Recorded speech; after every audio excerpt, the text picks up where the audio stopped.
All right, good morning and welcome to another Fed League Flash video. Of course, everything is done in 15 minutes or less. Yes, I'm wearing my new mock. All right, anyway, I'm going to abbreviate this a little bit because for two reasons. One, we want to talk about the playoffs, and two, next year we're looking at a 12-team league, most likely. So that's 6 games a night. So I've got to figure out how to kind of cut this all down. All right. So now what I did today is I started, not that any game was not important, but kind of started off with the games that have the least amount of impact on the playoff picture and playoff races and seedings and all that kind of stuff. So we start off in Baton Rouge, which of course was the final game of the night. But Mississippi fans, if you're worried, you should be. If you're not, you should be. I don't know what more can go wrong. I mean, you're going into the playoffs now, 1 game left, and you have lost 18 of your last 22. Not good. But kudos to Baton Rouge. They played a solid game and won 5-2. And a real nice crowd on hand. Baton Rouge passes the 100,000 fan mark. Congratulations, Baton Rouge. For the game, they started off with Baton Rouge in control as Nick Catola scores at 3:30. But then Jackson Bond scored a pair. Literally the only offense as of late for the Seawolves. So Mississippi's up 2-1, but Noah Robinson ties it up before the end of the first, and then in the second we had a goal by Curtis Hanson that would end up being the game-winning goal. That was on a power play. And then in the third, Scott Chirac scores the Michigan. Yep, first time we've seen the Michigan in 2 seasons in the Fed. And it was pulled off by Scott Chirac. Beauty of a play, and boy, the place went nuts. And then MJ Graham closed out the scoring with an empty net goal as Mississippi pulled the goalie, who was Austin Malin. He got the start. He played well, but you've got to have some offensive support. Meanwhile, Ryan Nussbaum played for the Baton Rouge Zydeco for the second start that he's gotten. And both starts, he's looked good. Didn't have many shots, though. That's the other disconcerting part of this game with Mississippi is only 18 shots on goal for the game. So it's a 5-2 win for Baton Rouge. They improved to 15, 36, and 4. Not out of the basement yet, but it still could happen. Mississippi 21, 31, and 3. They've now lost 7 in a row. Yeah. Anyway, so that game goes down. Then we have the big battle of the Titans between the Columbus River Dragons and the Carolina Thunderbirds. And once again, it goes into extra time. These guys playing like a playoff game or a series, and it kind of is. Both teams looking to make a big statement. Brian Moore scores first for the River Dragons at 2:41 of the first, tied up by John Butita. Got a goal and assist on the night at 7:16. Alexander Jemayev gives the River Dragons the lead before the end of the first period. That's on the power play. No scoring in the second, and no penalties either. Very interesting. So then in the third, Yuri Patuska, I don't know why I butcher his name. It's not a hard name to say. Pastuka. He scores at 9 minutes, so it's 2-2. And looks like we're having the overtime, but not so fast. Sequoia Swan takes a very untimely minor penalty at the 18:40 mark of the third period. And it would end up biting them in the butt as, yes, we go to overtime, but that time carried over. And Nate Keeley found the net just as the penalty was expiring. It's technically a power play goal. set up by Butita and goalie Cody Karpinski. So, yes, it's a 3-2 win in Carolina for the Thunderbirds. Nice crowd, 31,52 on hand. Carolina now 40-11-4, but not able to pass Binghamton, which we'll talk about in a minute as far as overall point totals. Columbus 44-7-4. William Lavalier, both goaltenders played great, but Lavalier 43-46, Karpinski 37-39 plus the assist. All right, so Binghamton goes up to Danbury, their last game, Danbury, that is, of the year. And interesting game. Binghamton went in with a lot of their collegians and third liners kind of a thing, resting a lot of their starters, as did both Columbus and Carolina. They both of them kind of rested a lot of players too. Nolan Egbert and Taylor Joseph in goal.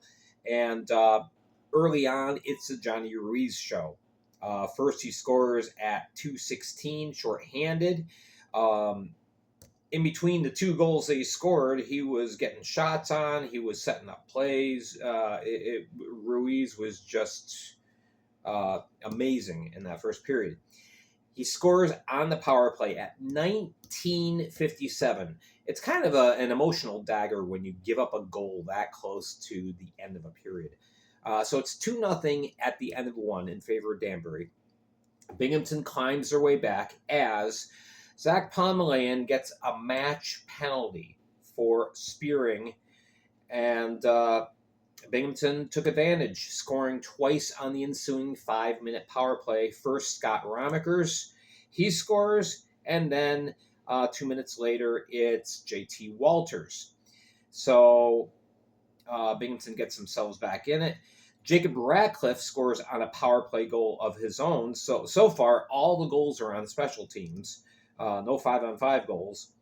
Until the third period. 14:47, it's Kyle Steffen scoring, and that was a 5-on-5 goal. And that ties things up. We go to overtime. Nope, nothing resolved there. So in the shootout, we go Deke, no, Deke, no, Deke, no, Deke, no, Deke, no, hard wrister. Bam. Shooters, take note. If you get to a shootout situation, you may just want to try and rip in one past the goalie. Might have better success. So there you go. So, it is Blake Tosto scoring the shootout winner, and it's a 4-3 win for Binghamton. So they are 38-10-7. Danbury, they're the 3 seed now with this loss, combined with Mortar City's win. Mortar City gets the home ice advantage for that playoff series. So Danbury finishes the season at 31-19-6. After the slow start they had, not bad. Shots were 47-44 for the game. Crowd of 1951 on hand. All right, then we go to Port Huron, Mortar City, and Port Huron taking on another edition of Battle for Michigan. And it is early. The first half of the game, it is all pure Port Huron. The game started with the goaltenders Makar Sokolov and Kyle Gonzalez. No, he's Danbury. Ricardo Gonzalez. Rico Suave. I'm just going to call him Rico Suave. All right, so Port Huron scores the first 2 goals. It's Jeremy Rancourt scoring his first professional goal at 11 minutes of the first period. Congratulations, Rancourt. And then in the second period, halfway through, it's Vincent DeCumbus. It's 2-0. So Motor City starts to chip their way back. Very late, 1939, it's Declan Conway scoring to get the Rockers on the board.